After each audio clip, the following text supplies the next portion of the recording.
After 40 years in the line of duty to Her Majesty's Secret Service, the specter of retirement loomed while his film rights languished in court. But this was no time to die, rather a pause to consider what the long-running franchise was and what else it could be. The spy whom we loved let his license to kill expire so his nephew could learn that sometimes saving the world is not enough. Hi, I'm Larson, Dan Larson, and this is the history of James Bond Jr.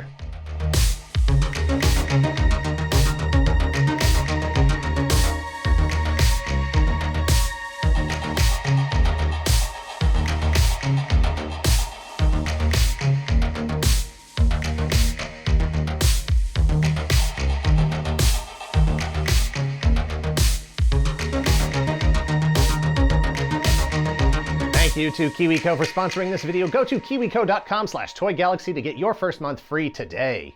It's that time of year again. Time to give a gift that looks like you put some thought into it, that you considered who it's for and what they might like. A gift that makes them stop and say, whoa, this is awesome. KiwiCo offers monthly crates designed by experts and tested by kids, each one focusing on a different theme, each one deceptively simple yet challenging, making even complex subjects so engaging and entertaining that you'll forget you're learning. KiwiCo's crates provide hours of entertainment and something to show for your investment in time. Everything you need to complete a project, from instructions to materials to tools, is right there in the box. You'll even get a magazine filled with content to learn even more about the crate's theme. KiwiCo ships to over 40 countries and offers 9 subscription lines, each catering to different challenge levels and topics, and they make for a unique creative gift for any young kids in your life or for anyone who has kids in their life. So click the link in the description below now to get your first month free by going to kiwico.com/toygalaxy. Again, that's kiwico.com/toygalaxy, and thank you again to KiwiCo for sponsoring this video. James Bond Jr. is a single-season, 65-episode animated series that originally ran from September of 1991 to March of 1992. It is the only television series adaptation of James Bond, and furthermore, the only version of James Bond produced by the same people as the Teenage Mutant Ninja Turtles. James Bond has a nephew, and his name is also James Bond. He's an aspiring counterintelligence agent hoping to one day live up to the mantle of super spy, just like his uncle, who is technically still out there doing the job. But James Bond Jr. isn't old enough to go full-time just yet. He still needs to graduate from Warfield Academy, an elite prep school that just happens to be attended by descendants of other James Bond associates. Felix Leiter's totally radical son, Gordo Leiter, and Q's even nerdier grandson, IQ. James Bond Jr. will be joined by new friends including gym teacher / former FBI agent Burton Buddy Mitchell, the headmaster's daughter Tracy Milbanks and her friend Phoebe Farragut, and a custom convertible sports car given to him by James Bond himself to replace the Aston Martin that got destroyed on Junior's first adventure. The lessons of Warfield Academy will be supplemented by lived experience as a menagerie of Bond universe bad guys are all out to get Junior. Saboteurs and criminals united in mayhem, aka Scum, led by the mysterious Scum Lord and his dog Scuzzball. Variations and descendants of Jaws, Dr. No, Oddjob, Knick-Knack, and Goldfinger will do their best to disrupt the governments of the world as agents of chaos while attempting to steal the incredible technologies of the world's most famous spy's nephew, James Bond Jr. James Bond was created in 1953 by Ian Fleming, a British author and World War II veteran. Fleming used his experience as a lieutenant commander in the British Naval Intelligence Division as the inspiration for what would become a beloved literary hero and pop culture phenomenon, resulting in a dozen novels and 4 feature films before Fleming's death in 1966. Agent 007, special operative of MI6, the British Secret Service, became infamous not only for his incredible adventures, his dazzling counterintelligence technology, his love of gambling, smoking, and driving fast cars, but also for his relationships with women and his inability to tell the good from the bad and the consequences thereof. The legend of Bond, James Bond, continued to grow for decades in print and in theaters with another dozen books and 14 movies through 1990, at which time the whole machine came to a stop. After 1989's License to Kill, the movie rights were entangled in the sale of MGM/United Artists to an Australian company called Quintex. The game to be played tonight is for the highest stakes of all. A man is going to wager his life. Climax presents Casino Royale from the bestseller by Ian Fleming. Stars Barry Nelson, Peter Lorre, and Linda Christian.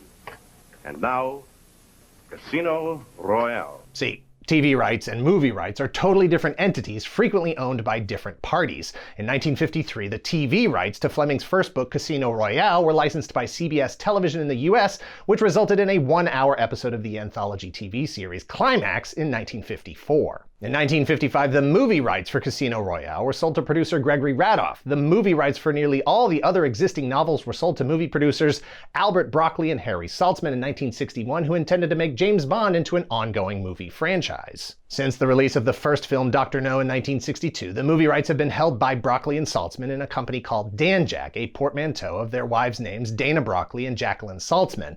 In 1975, Saltzman sold his share of the Bond movie rights to United Artists.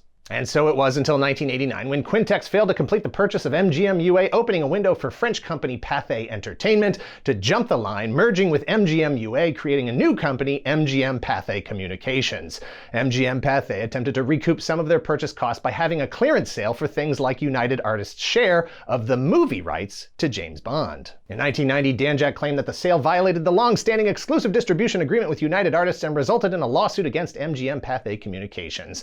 As time passed, with the movie rights in contention, the franchise floundered. Reigning Bond actor Timothy Dalton, who had appeared in 1987's The Living Daylights and 1989's License to Kill, saw his contract expire before he could appear in a third. It would be another 3 years before the resolution of the movie rights dispute. In the meantime, there were still opportunities to develop the Bond franchise, to take some chances, engage a new audience, and try some things that had previously been attempted but never successfully produced, like a TV series. In 1967, the year after Ian Fleming passed away, a UK-based publisher released The Adventures of James Bond Jr. 003½, written by Arthur Calder Marshall under the pen name R.D. Mascot. It was retitled 003½: The Adventures of James Bond Jr. for its release in the US in 1968. It was exactly what it sounds like: James Bond's nephew doing spy stuff, following clues to solve a mystery that will ultimately be claimed by an adult, leaving James with the pride of achievement, if not the recognition. The question is it canon? No! Ian Fleming's books established that Bond, James Bond, was an only child and an orphan. James Bond Jr.'s father, Captain David Bond, isn't mentioned in any of Fleming's works, certainly not as James's brother or the inspiration for his nephew's name. James Bond Jr. will be back after these messages. James Bond! Ο θρυλικός μυστικός πράκτορας. Η κόκκινη αστραπή ξεχύνεται στην άσφαλτο. Οι τρομεροί σκάμ παραμονεύουν. Οι μοτοσικλέτες καρχαρίες των κυνηγούν. Κίνδυνος. Ο James Bond Jr. σε μυστικές αποστολές. Δράση. Περιπέτεια. Θρίαμβος. Αποστολή εξετελέστη. Αυθεντικοί ήρωες James Bond Jr. από τη Hasbro. James Bond! We now return to James Bond Jr. Broccoli and Saltzman intended to kick off a new era of the franchise. They wanted to adapt James Bond Jr. 003½ for television. It would have fit in perfectly with the young audience that was driving the popularity of series like Star Trek, Batman, The Green Hornet, Mission Impossible, and The Girl from U.N.C.L.E. Broccoli and Saltzman wanted to take some chances, engage a new audience, and try some things that had not previously been attempted within the franchise at a time when the movie rights were in question. Because 1967 also saw the release of Casino Royale, a James Bond parody film made by Charles K. Feldman, independent of Broccoli, Saltzman, and United Artists. See, back in 1960, Feldman purchased the movie rights to Fleming's first James Bond novel, Casino Royale. When he was unable to get a movie made in cooperation with Saltzman and Broccoli, he instead produced his own technically official Bond parody film starring David Niven as James Bond. The James Bond Jr. TV series, based on the 1967 book, never materialized, nor did it pivot to a potential movie despite attempts made to begin development of a story. However, 20 years later, Kevin McClory tried again. Who's Kevin McClory? Oh boy, we have to go back to the 60s again. In 1959, after the publication of Dr. No, the sixth James Bond book, but before production began on Dr. No, the first James Bond movie, Ian Fleming and Kevin McClory developed a brand new story, not based on any existing Fleming novels, for a potential James Bond movie. That unused story became the basis for Fleming's ninth book, titled Thunderball, which introduced the iconic Bond franchise villain Ernst Stavro Blofeld as the head of criminal organization Spectre. However, Fleming neglected to give McClory credit for his contributions, and McClory took him to court. Fleming and McClory settled out of court, with Fleming giving the movie rights for Thunderball to McClory. When Thunderball the movie was released in 1965, McClory acted as producer, and it became one of the most successful Bond films of all time and won an Academy Award for Best Visual Effects. Part of the agreement with Broccoli and Saltzman to make the movie Thunderball in 1965 was that McClory would refrain from making any other films based on Thunderball for a period of 10 years, which he did. Until 1983's Never Say Never Again starring Sean Connery, a remake of Thunderball starring Sean Connery, released the same year as Broccoli and Saltzman's mainline Bond movie Octopussy starring Roger Moore. 5 years later, in 1988, after flirting with the possibility of additional Bond projects, McClory announced that he was working on an animated series called James Bond vs. Spectre.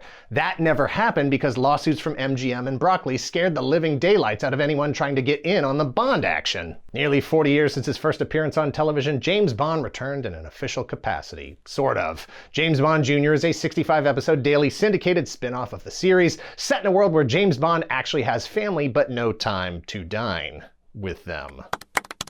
Dan Jack partnered with Murakami Wolf Swenson, the animation studio that was 2 seasons into their smash hit, generation-defining work Teenage Mutant Ninja Turtles, resulting in a series that looks and feels like it could exist in the same world as the Ninja Turtles. James Bond was played by Corey Burton, known for his work as Gruffy Gummy on Gummy Bears, Dale on Rescue Rangers, Spike Witwicky on the Transformers, Tomax on G.I. Joe, and a lot of others. Jeff Bennett played IQ, Scumlord, Knick-Knack, and Oddjob. Jan Rabson played Gordo, Lighter, Jaws, and Skullcap.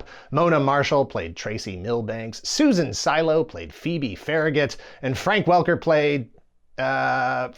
played nothing. Apparently he was busy with the 24 other projects that he was working on in 1991. James Bond Jr. toys were produced by Hasbro, who released a robust assortment of figures and vehicles, including James Jr. himself in a variety of mission-specific outfits, his support group including Buddy Mitchell, Gordo, and IQ, vehicles like Junior's sports car and the Scum Shark Cycle, villains like Dr. Derange, Jaws, Oddjob, and Dr. No, or more like Dr. Oh No, as the character design leaned heavily into outdated racial and cultural stereotypes. 2 video games based on the cartoon were released by THQ in 1992, one for the Nintendo Entertainment System and one for the Super Nintendo Entertainment System. Despite being developed by the same company, they are completely different games. Puffin Books released 6 novels in the US inspired by the cartoon, written by John Peel under the pen name John Vincent. Each one is pulled from an episode of the series, expanding on some parts, leaving out other parts altogether. Marvel Comics released 12 issues from January to December of 1992. Initially adapted directly from the cartoon, they find their own voice and contribute new stories to the JBJ mythology as well. Other licensed merchandise included lunchboxes, a board game, and die-cast vehicles from Ertl, Junior sports car, the Warfield van, and a Scum helicopter. Unfortunately, James Bond Jr. Mallows were only released in the UK. If you missed out on James Bond Jr. when it originally aired, there have been some episodes released on VHS, but nothing official on DVD or Blu-ray. You can find it online unofficially here on YouTube. James Bond Jr. may have been responsible for bringing some new fans into the franchise. Hard to quantify that for sure, but take solace if it did, there were certainly confused by the return of the franchise in 1995's GoldenEye and its total ignorance of Phoebe Farragut and lack of reference to Warfield Academy. To date, thanks to even more legal complications, it remains the only television series adaptation of the James Bond franchise and the most prominent version of a descendant of the Bond name. Today, the rights to the Bond franchise are more airtight than they have been since Ian Fleming published the first book in 1953. In November of 2013, MGM, Dan Jack, and Kevin McClory's estate all came to an amicable agreement resolving all disputes. So smooth. Going in. MGM and Dan Jack became the complete and full owners of all the movie rights related to the novel and movie adaptation of Thunderball, allowing unfettered use of Spectre and all associated characters and concepts within the movie franchise. Delayed multiple times, 2021's No Time to Die was the 5th and final film starring Daniel Craig as James Bond. In March of 2022, Amazon, the company, bought MGM for $8.5 billion, which included the rights to the Rocky and James Bond franchises. As one era ends, so must another begin. It is the cycle of James Bond life. What the future holds for the franchise, no one can say for sure, except that it will involve a new James Bond, or perhaps a James Bond Jr. That's as deep and resonant as I could get with James Bond Jr. Should I clap? Thanks for watching. Please hit like and subscribe if you're not already a subscriber. Thank you very much to those of you who already are. If you're in the position to help the channel grow, if you would like early access to the videos ad-free, please visit our Patreon at patreon.com/toygalaxy and let us know in the comments down below what your favorite James Bond movie is. Honestly, I think I've only seen like 5 movies. Moonraker, License to Kill, GoldenEye, Tomorrow Never Dies, maybe Daniel Craig's Casino Royale. Maybe I'll do a James Bond binge and knock out classics like From Russia with Love, Goldfinger, The Man with the Golden Gun. I think there's still a few titles we didn't mention in this video, but that got us a little bit closer. Cut.